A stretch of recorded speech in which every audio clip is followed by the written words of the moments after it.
Olá, tudo bem? Michele Guarento aqui, sejam todos muito bem-vindos aqui nesse vídeo onde eu vou falar um pouquinho a respeito dos fundamentos da análise corporal. E eu quero começar esse vídeo já te deixando muito claro uma coisa, que não adianta a gente esconder as nossas emoções, porque a nossa mente, ela dá um jeito de contar tudo que a gente está sentindo para o nosso corpo. E ele, por sua vez, materializa todas as nossas emoções, ou seja, ele transforma todo o invisível que a gente sente em uma forma visível. E se você está achando tudo isso bem interessante e muito novo, saiba que isso não é novo. É o precursor da análise corporal, é um discípulo de Freud chamado Wilhelm Reich. Foi ele que estudou e entendeu essa relação entre corpo e mente pela primeira vez lá atrás e aí traduziu isso, né, numa linguagem para que a gente, né, pudesse entender e para que todos os profissionais que trabalham aí com a mente humana pudesse de certa forma entender de que forma a gente transforma essas emoções em algo palpável, né, em algo físico. Para te explicar isso melhor, eu vou entrar aqui agora em alguns detalhes técnicos, tá bom? Que pode ser que você ache isso chato demais, e se você achar chato, eu te peço que segure firme, que veja esse vídeo até o final, porque ele é importante para você entender algumas coisas, ou pode ser também que você esteja lá na outra ponta, que você ache tudo que eu vou dizer aqui raso demais. Se esse for o seu caso, não se preocupa, a gente vai ter outras oportunidades de entrar um pouquinho mais no detalhe e aprofundar isso, tá bom? Em outra oportunidade.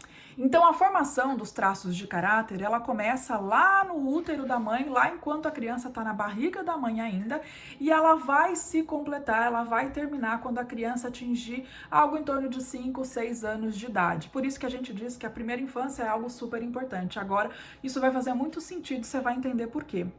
Bom, mas então quais são os 5 traços de caráter? Eles começam lá com a esquizoidia, quando o bebê ainda está no útero da mãe, depois ele vai se desenvolvendo para oral, então psicopata, depois masoquista e por último o rígido. Mas não se preocupe, eles não têm nada a ver com o que a ciência conhece hoje como psicopatia, como esquizofrenia, como masoquismo, não tem nada a ver com isso. É porque na época que Reich estudava isso, esses eram os nomes disponíveis, então por isso ele usou essa nomenclatura, tá? Mas quando você receber ali a sua devolutiva e entender que você tem traços, de repente, de oralidade, de psicopatia, fique muito tranquilo, porque isso não tem nada a ver com a doença em si. A formação desses traços de caráter, eles estão diretamente associados à mielinização da coluna. Mas o que é esse nome complicado? Na verdade, a mielinização da coluna é quando, para fazer isso, para que isso fique com uma linguagem simples, é quando a gente encapa a coluna e que ela fica pronta, ela fica madura, né? Então ela está pronta para que através da coluna vertebral você controle os movimentos. É por isso que quando o bebê nasce, ele tem lá alguns movimentos de braços, pernas, mas que são espasmos, são movimentos que o bebê ainda não controla. Isso porque a parte da coluna dele, que é responsável por controlar esses movimentos, ela ainda não foi mielinizada. Então, por isso é que o bebê não tem esse controle. E à medida que a mielinização da coluna, ou seja, esse encapar da coluna, ele vai se fazendo, né, vai descendo a coluna, mas a gente vai controlando os movimentos. É por isso que o bebê é capaz de pegar objetos, de levar a mãozinha à boca, de comer alguma coisa, ele controla os braços primeiro, para depois começar a andar, porque é depois só, no final, que ele controla as perninhas. E se durante esse processo de mielinização de uma região específica da coluna, o bebê passa por alguma situação em particular que rege aquela parte da coluna, ele vai começar a entender que essa é a forma que ele tem de sobreviver ao mundo. Mas calma que isso vai ficar mais claro um pouco mais para frente. Então, quando um bebê nasce, ele nasce com cerca de 5 vezes mais neurônios do que uma pessoa que atinge a idade adulta. Então, um bebê, ele nasce com cerca de 100 bilhões de neurônios e à medida que esse bebê se desenvolve e atinge ali a maturidade adulta, ele vai ter algo em torno de 20 bilhões de neurônios. E aí que a coisa importante acontece, porque todos aqueles neurônios que não servem para aquele bebê, ou seja, que o bebê bebê não entende que vai garantir a sobrevivência dele nesse mundo, ele elimina, ele faz a poda neural.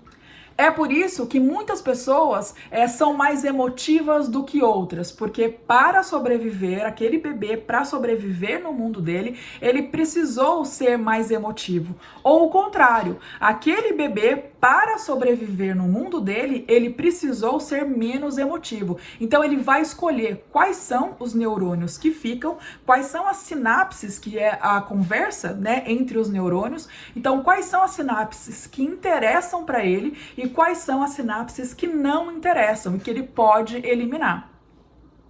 Por isso, cada um de nós, à medida que a gente cresce, né, que a gente é bebê, até chegar aos 5, 6 anos, a gente é que determina quais são os neurônios que vão me servir e quais são aqueles que eu posso eliminar. Por isso, cada um de nós pega caminhos diferentes para se relacionar com as pessoas e para existir, né, da forma que a gente existe no mundo de hoje. Agora, no próximo vídeo, eu vou falar um pouquinho sobre quais são esses 5 traços de caráter e como eles se comportam, né, como a pessoa que é portadora de um traço de caráter, né, que tem esse traço de caráter, como que ela se comporta diante da vida e diante das suas relações. A gente se vê no próximo vídeo.